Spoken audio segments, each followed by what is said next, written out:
Hi, welcome. My name is Claire Wool. I'm the chairwoman of the Burlington School District, and I have the pleasure each month to be here at CCTV bringing updates, student updates, district updates, and today the pleasure of talking about our Burlington High School and Burlington Technical Center campus and the development. I'm here with Brian Leet, the senior project manager from Freeman French Freeman. Again, thank you, Brian.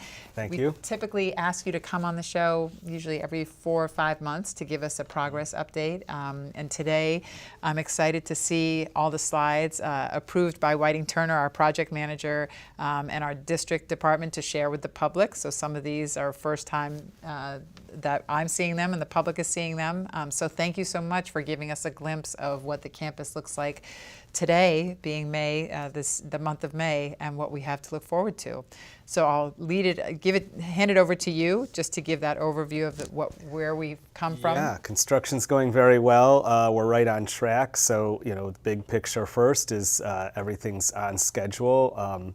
We're excited last week, and we'll see in some of the images, the base coat of paving went in the north parking lots. And this week, tile is going in the lower level. So I think our goal today is just to go through some of the images, a little bit of a virtual tour of the site as we've done on past shows, and just talk about the progress of the work and how the construction is going. Great. So this first image we have here is, again, a drone shot from the south of the building. So we're above the sports fields, and the building is fully enclosed. The roof is all in. We'll see a little later the skylight in place and so forth.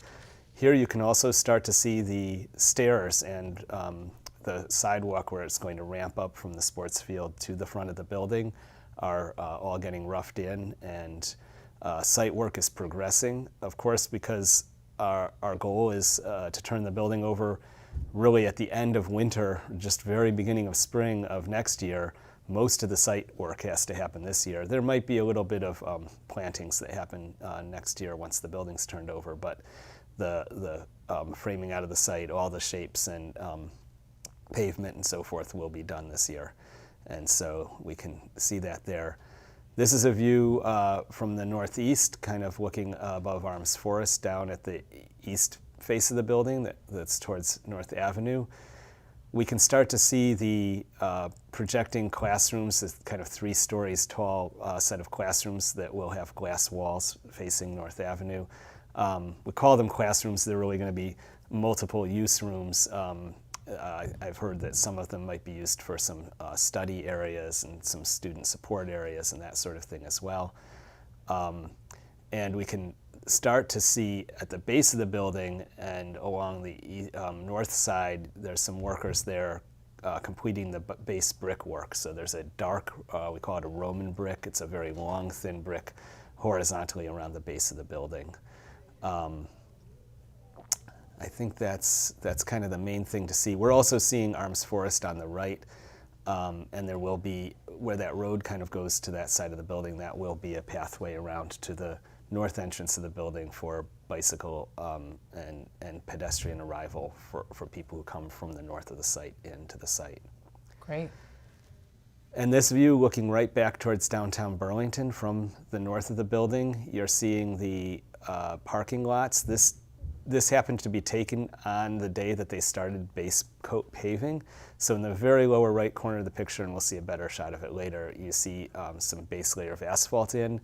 Now, almost 4 work days later, this all has base coat asphalt in place. The area directly entering the building is set up with a underlaying supporting slab for what will be pavers for the entry. And then we're seeing right into the entry of the building and the multi-purpose forum above, the gymnasium space into the upper right. And you can see as well now all of the major rooftop equipment for air handling and HVAC is now in place on the roof as well. And in this picture, are those stairs that will, so this is the faculty parking lot. It's double layer. So there's 2 parking levels. Yep.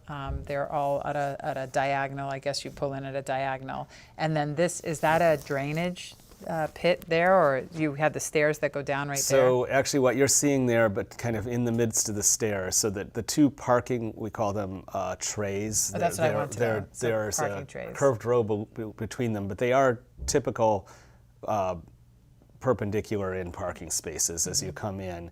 And then the lower one is essentially at the grade of the entry, so all the accessible parking will be there. The upper one, you do descend these steps, and at the bottom of the steps there's actually a tree planter location. So that area that you're kind of seeing at the bottom of the stairs, between kind of two flanked areas of steps, so it splits left, right. is a depression where they actually have topsoil in that area instead of gravel for the growth of a tree in that zone. Oh, great. Okay. And then this entrance where you see the 6 cones, that's where you're, like you said, the north entrance to the school. All faculty and staff parking in the back will enter through that entrance. Yeah. Yes, exactly. And this is also what we would envision for after-hours activities that are just specific to the school. Because it's closer parking, it might, it's going to be a policy question, but most likely you'd open it up so that people attending theater or maybe a game in the gymnasium would also potentially be using that entrance. Okay, great. Thank you. And then if we go to the next image, we're progressing around the building to the west. I think we're pretty zoomed in here, but this is the kind of loading dock side of the building, but a little bit exciting from a construction standpoint because it's the first place where we can see the red brick up on the building. Yes. So you see to the left and right, there's that black base. At the loading dock zone only, we have very little of that black base brick. But that actually, for some logistical reasons, meant we could go ahead and get the red brick up on this side of the building first. You're seeing the loading dock there, and on the left edge of the loading dock, kind of a long ramped entry. So any deliveries that don't have like a large truck with a lift gate and that sort of thing can just be wheeled up to the building there. There is a double doors. It's just kind of hidden under the roof of the loading dock zone, and that's directly to a hallway straight into the kitchen area of the building.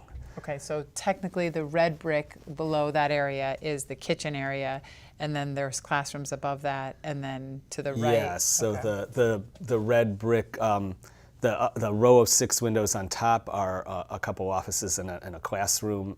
The spaces below include there's actually storage for bicycles for the physical education program with cycling, and likewise for skis for the teams, the Alpine and Nordic ski teams, as well as a delivery space and a trash recycling room kind of on the way out. So there's kind of an inflow and an outflow of materials from any large building. And then the yellow side of that building, the yellow part? And then as we go to the right, the yellow part is going to become the,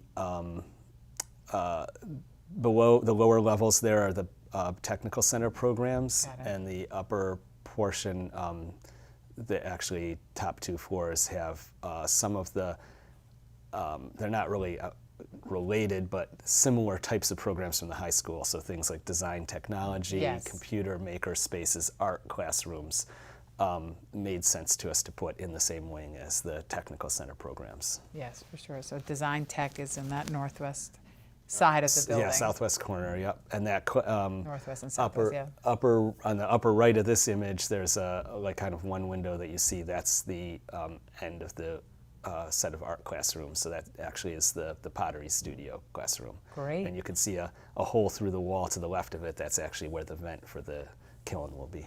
I do see it. Yep. That's great. Thank you. Quickly, just another image of the roof.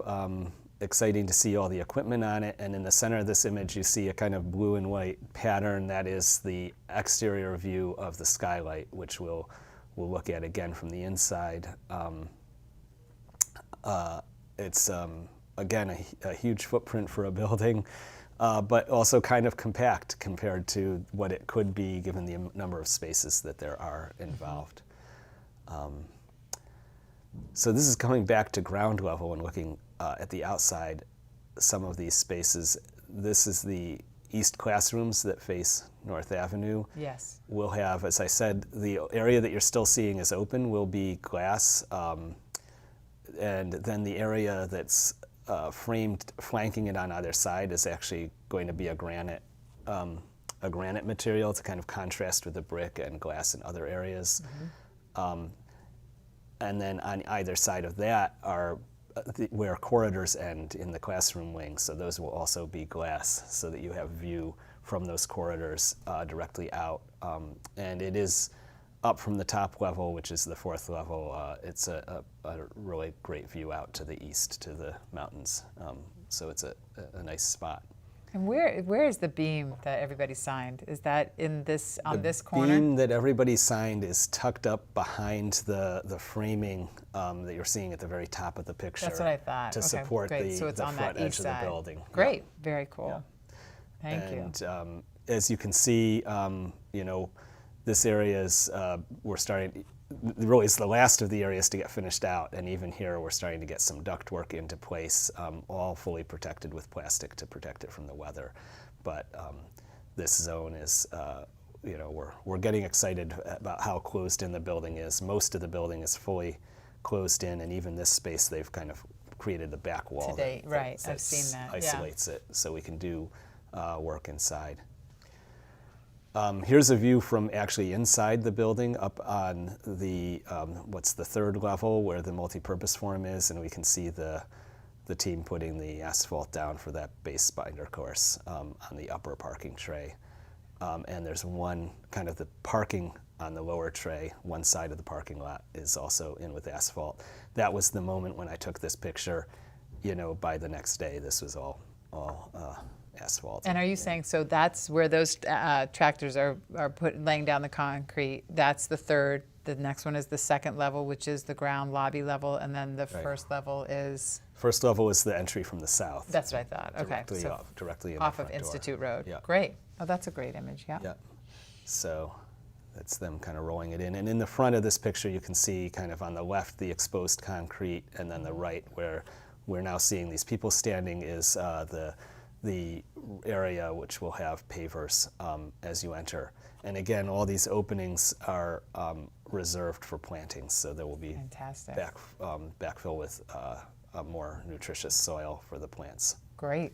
Thank you. And here again, you can see that that tree spot between the 2 stairs coming down. Yes, now I get it. It's, Yep, so it's left and right. Okay, yeah. got it. Interesting. Yeah. And is it both ways, the road, up and down, or is it a one-way?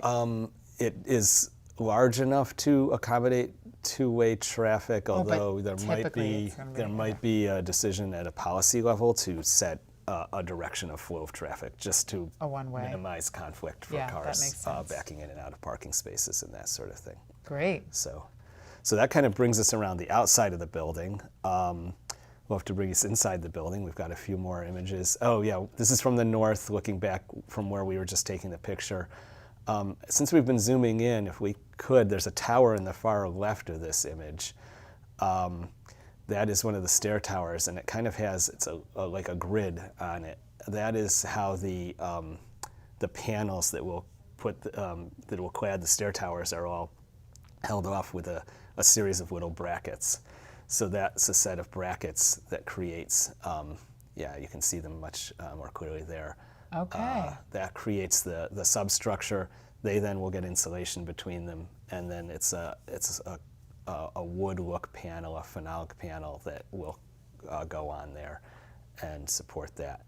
And I think that our next image might show, I can't remember the exact order, yes, that same type of system applied to the exterior sheathing, the gypsum sheathing. This is actually a view inside the courtyard, which I think is very exciting because you can start to see how the daylight does slope down into the courtyard and create daylight into the classrooms. And when you were saying, so the sublayer, you're saying like from the beginning, so the sublayer is, I see the framing of the building, and then the black that we're looking at is the sheathing. Yeah, actually the yellow, in this image, the yellow with the tape on it Yes. and little daubs of caulk is the sheathing. Okay. So that goes directly on the framing. Then those brackets are installed, which is what those workers are doing. And then the black is actually a mineral fiber insulation that's placed onto it and fastened through those little dots you see on it are fastener caps that hold that up to the wall. Okay. And once that's all in place, they will be able to come back, and the cladding is just placed over the top of it. It allows it to ventilate between it's called a rain screen. So where the water hits the building, even if it gets through that first layer, there's actually a cavity. The water can run back out safely, and the insulation and the sheathing protect the building. Great. Oh, that's wonderful. Yeah. This is stepping in. This is standing at the level 1. So from the south entrance, we're actually seeing back towards the kind of the main office, the front office, and on the right would be the doors into the space. On the left is the larger open commons space that we've been talking about in every one of these because we're so excited about it. And you can start to see the soffits and mechanical systems going in overhead just to create this kind of entry zone to that commons area. And if we go, I think the next image is a view to, up into the space. So now if we turn around, we're looking up into the space. You can see that skylight above. You can start to see how at the 3rd level, there's a wall with large openings in it to create windows. And then the 2 levels below will just be open. At the lower portion of this image, you're seeing on the left one of the entrances into, actually on the left is, I think, the tray drop-off for the cafeteria, and then on the right is the entrances into the food pickup area for the cafeteria use. And on the lower right, you see where the student services offices will be. So they'll be right, literally, kind of, not in the front, but right in the center. Great view to that main entrance where people come in, great view to the common area. We think that arrangement's going to allow for a lot of use of the common area because there will always be a capability to have supervision, and you can just allow for flexibility in how students use the space.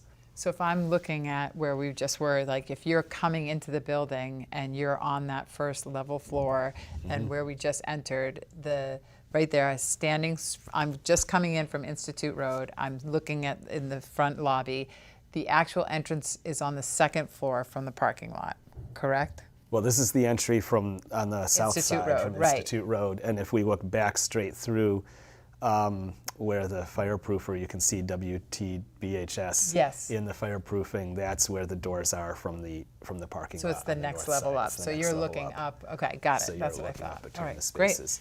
All right. And that next image that we had jumped to is, I think, jumping up to the 3rd level and looking back down those 2 levels and seeing that. And here you can see on the left and right what we're talking about with the walls that kind of close it in with the large windows. That will be all the way around this level.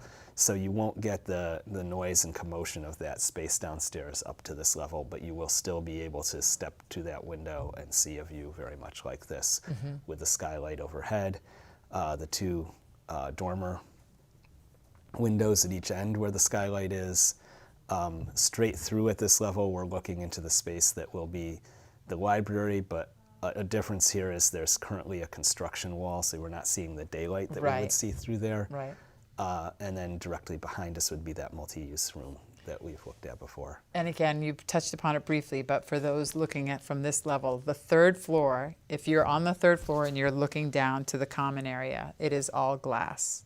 The 3rd floor, so no hands or anything or balcony. You're not looking down 3 flights, so it's all glass enclosed. Right. And the 2nd floor has the open air. 2nd floor will be open to the 1st level. Got it. So it's a 2-level space that's connected, and then the 3rd level is isolated. Got it. Great. Thanks for that explanation on that. I love the story behind this. Yeah, I mean, skylights. Design, and why? It's just, we wanted to, there's always this tension between bringing daylight into the top of a space and getting the direct light, which can be very glary. You can, but you also can see the sky. And then we have, throughout the building, this Solera panel product that we looked at that is these white panels that creates diffuse light, and that allows the light that hits the skylight to kind of spread out, diffuse, and create a lot of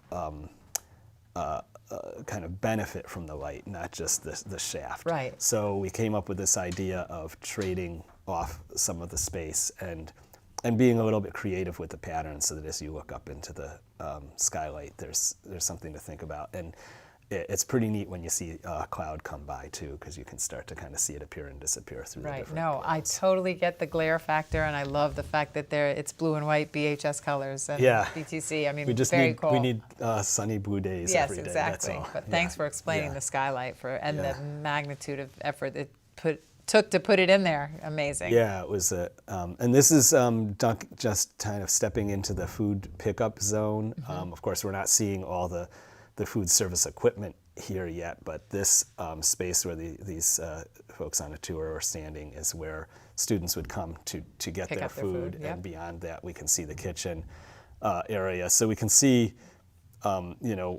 just generally where the progress is. Yes. A lot of the building's framed out, but walls aren't all closed in quite yet. There's an immense checklist that we go through, Whiting Turner goes through before they close in each wall, so that we don't have to go back and redo work later. Makes sense. This is an image standing on the stage of the auditorium, and in order to put all these systems in place in the auditorium, they actually filled the zone. It's still here like this, although in a few weeks it will come down. Filled the entire room with this scaffolding so that you can walk up at the ceiling level on a platform, affix everything to the roof that needs to be affixed to the roof, everything that has to hang from the top is getting installed right now at the very top. Once that is all done and ready, they will be able to remove the scaffolding down to the level of about eye level for this image. You can see there's a kind of a denser layer there. That will then remain for quite a bit longer. That's set up as a level platform that they can drive lifts and equipment around on to build out the rest of the auditorium. Because, of course, the floor itself of the space is a slope that Yes. comes down to the stage. So once they take that away, they want to have the space mostly built, and then they can come in and do the final work at the bottom, including installing finishes, seats, and the little bit at the bottom. Yeah, I mean, the amount of work putting up the scaffolding, amazing, because it's a It's a raked huge floor. building. Yeah, beautiful, beautiful. This is stepping into the gymnasium. The paint was in progress here. There's a few adjustments to the paint scheme from this, but this is the general idea. You're seeing overhead, there's that rail supported by extra structure. That's where the operable partition will be to divide it into a 2-station and a one cross-court gym. And then between the 2 cross courts and the other gym, you will have one of those roll-down vinyl dividers that you often see. And we don't yet have the translucent panels up top, but the plastic they have in place actually does a pretty good approximation Yes. of the way you're going to get daylight around in from the top of the space as well. Yeah, yep. So So- translucent windows up top for daylight, like you said, and the gym has the capability of 3 courts. Once you use the soft wall, and then the wall that would go, like you just said, pulled across, which is a more sturdy wall, versus the overhang of the drape that would come down to divide the other side of the court. But yeah, what an improvement, and what a unique space that would hold with our new bleachers that we have in storage. And then kind of coming close to the end here, I think this is a view from the second level where you see the column and a little bit of a curb that people have had to step over is the space from the indoor to the outdoor. So the wall will actually be in that line of that curb, and the space where the folks are standing a little bit forward is actually going to be a small outdoor space that the students can access to get some fresh air, be outside, but still be within the safety of the school. Obviously with terrific views to the sports fields. And that's on across the way. second floor. Yep. That's So on the you're second above, level. standing So you're above on the commons. entrance. Yep. Yep. And then this is one more level up at the library, where the wall does push all the way out. Great. So Yep. I see that. I think we're just really quickly. We're also, just to give an update on where we are in process, we're doing we are completing the design for the furniture, and as we complete that design, we've looked at the different spaces throughout the building. Now have presented it to faculty, staff, and gotten input. And we're in the and students. Yeah, we actually brought many pieces into the high school for testing. Yes. I think over 50 pieces were there for everybody to sample. And now we are in the final processes of putting together what will be a furniture bid package, which will be bid out over the summer, and we'll hopefully get good results and be able to do everything we're seeing here. Yes. We'll of course assess that as it comes in, but you can start to see for some of the big public spaces the sort of furniture. We're really trying to give a variety of furniture types and tools so that people can find a place to get comfortable, have a writing surface and sit, or a working surface to put their computer or whatever it is. Yeah, thank you so much for this team that put that all together, because I know that everybody... Huge credit to Jane and Alyssa in our office and Cass who've put together a bunch of material to make all that happen. That engagement, that's fantastic. And thank you for that overview. And I know when we talk about the intricacies and looking at all the trays of all the different cable and wires throughout the building that people won't see, like you said, before the walls get closed up. Can you tell us about some efficiencies? Or I know we've been working closely with Burlington Electrical Department, and I know you had the opportunity to meet with... Yeah, and so we talked a little bit about that. I actually had a opportunity to be on the podcast. So BED has a Net Zero podcast.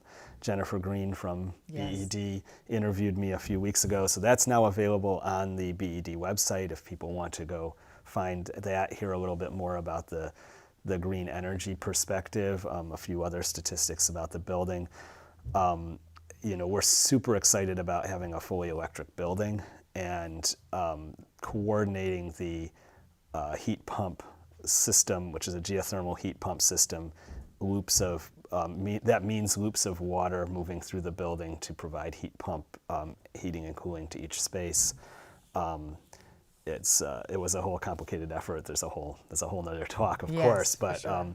It really means that when the building is in at this time of year very much like this, where one side of the building might need some cooling and one side of the building might need some heating, we're just moving that heat and cool around the building. We're not paying to create it. Got it. And so that should bring a lot of efficiency to the building. And we're also currently out to bid. Marty Spalding from PCI is currently running the process to get proposals for putting solar photovoltaic panels on the roof. So hopefully very shortly we'll be able to find a quantity of solar panels and an installer and get that underway as well. Fantastic. I know that's important to all Burlingtonians, and appreciate Jen Green's leadership. She's a has 3 children who went through BHS in the Burlington School District, and when all talk was about efficiencies, I know that she was passionate about meeting with our team. So thank you for that time. And yes, we're promoting to go to the BEZ website, and I'll see if we can link it to our website as well. Great. And then a future timeline. Are we looking at? It's the same as it's been, thankfully, which Good. is we're looking at Whiting Turner's planning to turn the building over on April 2nd of next year. That is what we call substantial completion. That means that the school district can start to do the process of moving in furniture, taking occupancy of the building. As I mentioned earlier, there might be a few, plantings or things that they have to clean up just because of weather restrictions on what you can do in the last few months of a project. And then as the district starts to occupy the building, there will then be, of course, that second wave of moving things that are currently at the downtown BHS into the building once that school year ends.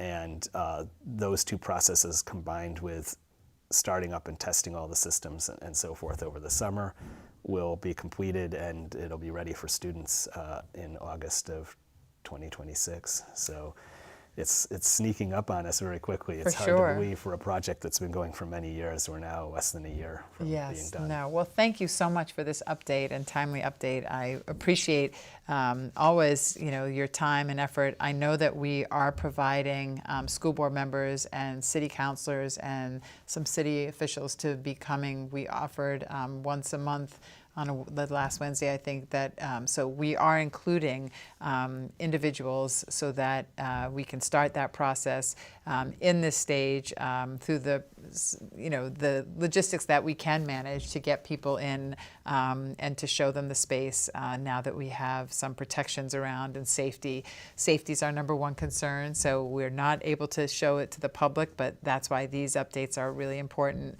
for us to share this community investment with our citizens of Burlington and working with our local firm, Freeman French Freeman, and all the vendors. I remember when St. Albans Glass was there and installing all the windows on top of the multiple laborers and leadership that's existing at the site. We get weekly updates as school board members. Superintendent Flanagan typically puts out an update to the public.